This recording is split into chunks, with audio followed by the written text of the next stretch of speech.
15 شعبان کی رات میں ہمارے ملکوں میں جو ہمارے عجمی ملک ہیں اس میں وہ کچھ ہو رہا ہے جو نہ میرے نبی نے کیا، نہ صحابہ نے کیا، نہ تابعین نے کیا۔ عجیب و غریب عبادات گھڑ لی ہیں، عجیب و غریب اس کے اعمال بنا لیے ہیں اپنی طرف سے، اور مسجدیں بھری ہوتی ہیں اور روشنیاں لگی ہوتی ہیں اور آتش بازی ہو رہی ہوتی ہے۔ میرے نبی نے اس رات کی فضیلت بتائی، عمل کوئی نہیں بتایا۔ جیسے یہاں کوئی صلاۃ تسبیح کی جماعت کرا رہے ہوتے ہیں، کوئی اجتماعی تہجد پڑھ رہے ہوتے ہیں، کوئی دیگیں چڑھا رہے ہوتے ہیں، کوئی آتش بازی کر رہے ہوتے ہیں، تو وہ اس میں اتنا غلو ہو گیا ہے کہ یہ بھی ٹھیک نہیں۔ اور کچھ علماء نے اس کے رد میں اس کا اتنا انکار کیا ہے کہ اس رات کی کوئی فضیلت ہے ہی نہیں، یہ بھی ٹھیک نہیں۔ اس بیچ کا راستہ، اس رات کی فضیلت میں جتنی احادیث ہیں وہ ضعیف ہیں، لیکن اتنی کثرت سے ہیں کہ ان سب کا مل کر جمع ہو کر کم از کم وہ حسن لغیر ہی تک تو پہنچ جاتی ہیں۔ اور ابن عثیمین رحمۃ اللہ علیہ نے بھی یہ لکھا ہے کہ زیادہ سے زیادہ ان احادیث کے مجموعے سے، چونکہ اگرچہ ضعیف ہیں لیکن کافی زیادہ ہیں، تو وہ حسن لغیر ہی تک پہنچ جاتی ہے۔ تو حسن لغیر ہی سے کوئی عمل ثابت نہیں ہوتا، عمل ثابت ہوتا ہے صحیح حدیث کے سے۔ ایک احادیث کی کثرت سے روایات اور ایک امت کا عمل، کہ امت کا بہت بڑا طبقہ صدیوں سے اس رات کا اہتمام کر رہا ہے، لیکن کچھ عرصہ پہلے تک اہتمام تھا دن میں روزہ رکھنا، رات کو کوئی نوافل پڑھ لینا، کوئی 2 یا زیادہ پڑھ لینا، لیکن اب یہ ڈھول تماشے جو اب شروع ہوا ہے اس کا تو کوئی وجود ہی کوئی نہیں ہے۔ تو اس رات کو اللہ تعالیٰ نے مبارک بنایا، اور حدیث پاک میں آتا ہے کہ اللہ تعالیٰ اس رات میں ساری دنیا کے لوگوں کی بخشش فرماتا ہے سوائے 5 آدمیوں، 5 کے سوا سب اہل ایمان کی بخشش ہو جاتی ہے۔ مشرک، المشرک، پہلا مشرک، دوسرا مشاحن، مشاحن کیسے کہتے ہیں؟ دل میں بغض رکھنے والا، کینہ رکھنے والا۔ تیسرا مسبل ازارہ، اپنے پاجامے شلوار چادر کو ٹخنوں سے نیچے تک لے جانے والا، لیکن ایک شرط کے ساتھ کہ وہ تکبر کی وجہ سے، سستی کی وجہ سے ہے، غفلت کی وجہ سے ہے۔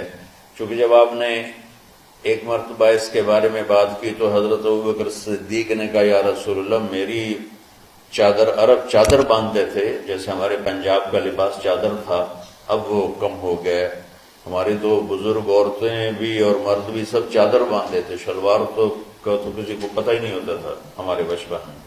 یہ تو پھر آہستہ آہستہ جب تعلیم آئی تو شلوار دیہاتوں میں بھی اور شہروں میں عام ہو گئی۔ تو اگر وہ اس لیے لٹکا رہا ہے کہ طبیعت میں تکبر ہے، پھر اس وعید کا وہ حقدار ہے۔ اگر ویسے اس کی نیچے جا رہی ہے تو میرا مالک ایسا، وہ تو ہے ہی رحیم و کریم، ہے ہی رحیم و کریم، ہے ہی رحیم و کریم، صرف شلوار نیچے لٹکانے سے وہ اتنی شدید سزا دے، اگر اس کے پیچھے تکبر ہے پھر ہے، یہ تکبر نہیں ہے تو انشاءاللہ وہ اس سے محفوظ ہو۔ تو اپنی چادر کو لٹکانے والا، لیکن بشرط تکبر۔ کتنے ہو گئے؟ عاق لوالدیہ، ماں باپ کا نافرمان، نافرمان ایسا کہ دکھ دینے والا.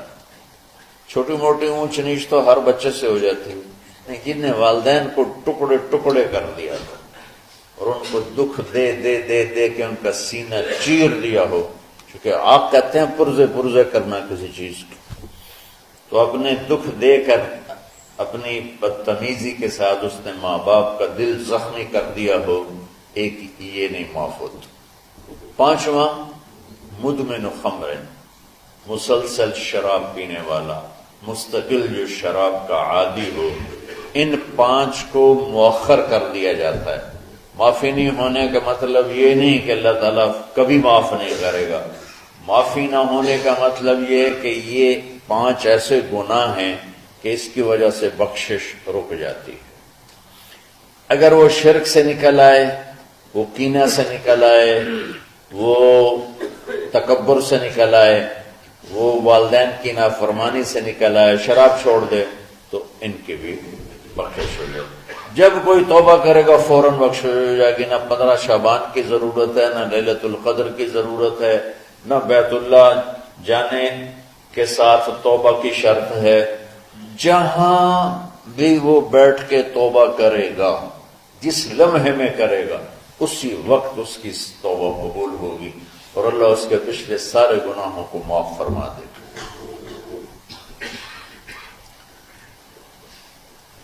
دن کا روزہ، رات کا قیام، زیادہ زیادہ قیام سے مراد نوافل ہیں. کوئی گھر میں پڑھ لے، کوئی مسجد میں پڑھ لے. نوافل نفلی عبادات گھر میں ہی افضل ہوتی ہیں. میرے نبی سنتیں ہمیشہ گھر سے پڑھ کے آتے تھے. تہجد اپنے گھر میں پڑھتے تھے، مسجد میں نہیں پڑھتے تھے. سوائے اعتکاف کے آپ اپنے نوافل سنتیں سب گھر میں پڑھتے تھے اور مسجد میں صرف فرض آ کے ادا فرماتے تھے. اور اس کے بعد بیٹھنا ہوتا تھا تو بیٹھ جاتے تھے، اٹھنا ہوتا تھا تو اٹھ جاتے تھے. ایک طبقہ وہ ہے جو پتہ نہیں کیا کچھ کرتا ہے شب برات کے نام پر، وہ بھی غلط. ساری حدیثوں کو ملا کر روزہ اور رات کا قیام، کہ رات کو اٹھ کے کچھ اللہ کو یاد کر. اب اس آیت میں بعض مفسرین سے غالباً بھول ہوئی. حامیم والکتاب المبین انا انزلناہ فی لیلۃ مبارکۃ انا کنا منذرین فیہا یفرق کل امر حکیم امرا من عندنا انا کنا مرسلین. یہ لیلۃ القدر ہے. انا انزلناہ فی لیلۃ مبارکۃ، یہاں دوسرا لیلہ مبارک رات میں ہم نے قرآن کو اتارا. دوسری آیت کو جوڑو، انا انزلناہ فی لیلۃ القدر، ہم نے قرآن کو لیلۃ القدر میں اتارا. تو وہ آیت اس آیت کا ترجمہ کر رہی کہ لیلۃ مبارک سے مراد لیلۃ القدر ہے، 15 شعبان نہیں. لیکن بعض مفسرین جو بڑے لوگ ہیں، لہذا ہم سب کا ادب احترام کرتے ہیں، لیکن رائے کا اختلاف وہیں بڑے علماء میں ہی ہے، تو اسی کو میں آپ کے سامنے نقل کر رہا ہوں، کوئی اپنی رائے نہیں دے رہا ہوں. تو ان سے یہ صاف ہو گیا کہ انہوں نے اس کو 15 شعبان بنا دیا. یہ 15 شعبان کی رات نہیں ہے، یہ لیلۃ القدر ہے کہ جس میں وہ پورے سال کے احکام اعلان کر دیے جاتے ہیں. وہ شب قدر ہے، اس میں بھی معافی ہوتی ہے، اس میں بھی معافی ہوتی ہے.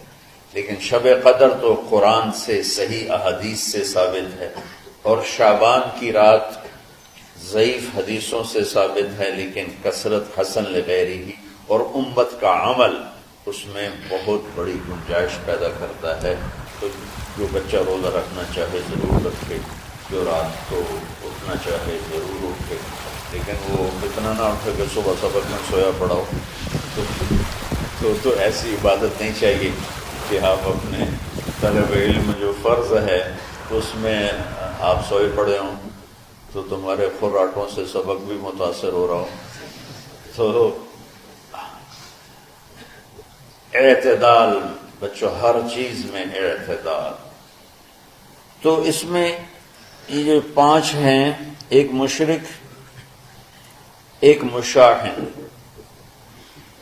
مشاہن کون ہے؟ جو دل میں کینہ بغض رکھتا ہے۔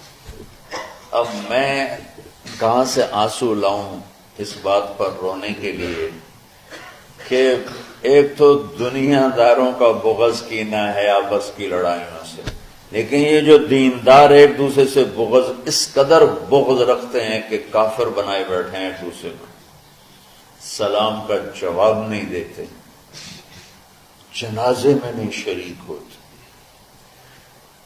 اس کا جرم واپس جاتا ہے تاجروں کو نہیں، حکمرانوں کو نہیں، خطیبوں کو، نادان، ہر خطیب نہیں، نادان خطیبوں کو، جو ہر مکتبہ فکر میں موجود ہیں، جو اس شدت کے ساتھ اوروں کی نفی کرتے ہیں اور اپنے آپ کو صحیح کہتے ہیں کہ جیسے باقی سب جہنمی ہیں، سب کافر ہیں اور صرف ہم ہی صحیح ہیں اور ہم ہی جنت میں جائیں گے اور کوئی جنت میں نہیں جائے گا۔